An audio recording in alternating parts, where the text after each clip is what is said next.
জন্য সবচাইতে কঠিন শত্রু, এদের থেকে আর বড় কোনো শত্রু নাই। কঠিন শত্রু এক নাম্বার ইহুদি। ইহুদি মানে ইসরায়েলের ইহুদি, চেনে নিত নাকি? আর দুই নাম্বার হলো ভারতের হিন্দু। এরা ভারতের হিন্দু। আল্লাহ বলছেন লা তাজিদান্না আশাদ্দান নাসি আদাওয়াতাল লিল্লাযিনা আমানুল ইয়াহুদা ওয়াল্লাযিনা আশরাকু।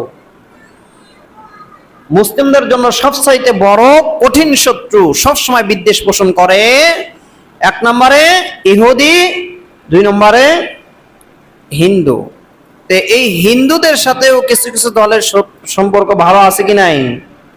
আছে তো নাকি? তাহলে এখন বলেন তো যে যারা ইহুদি শত্রুরা, যারা মুসলিমদের শত্রু, এদিকে লক্ষ্য করবেন, যারা মুসলিমদের শত্রু সবচাইতে বড় শত্রু কে বলেছেন? আল্লাহ বলেছেন। কে বলেছেন? আল্লাহ বলেছেন সবচাইতে বড় শত্রু। তাহলে এই বড় শত্রুটাও কোন মুসলিমকে ভালোবাসে? বুঝেন নাই?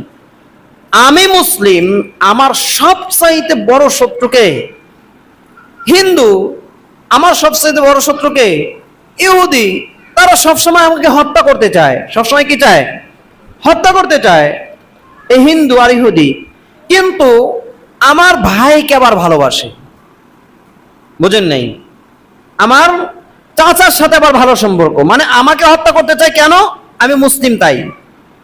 আমাকে হত্যা করতে চায় কেন? আমি ঈমানের উপর আছি তাই। কিন্তু এই ইসলাম বিদ্বেষী, মুসলিম বিদ্বেষী সবচাইতে বড় শত্রুই আবার আমার প্রতিবেশীকে ভালোবাসে, সে আবার মুসলিম। তাহলে বুঝতে হবে যে যার সাথে এই ইহুদি এবং হিন্দুদের ভালো সম্পর্ক রয়েছে, হিন্দু এবং ইহুদিরা যেই মুসলিমকে হত্যা করতে চায় না, শত্রু মনে করে না, তাহলে বুঝতে হবে ওই মুসলিমের ঈমানের দুর্বলতা অনেক রয়েছে।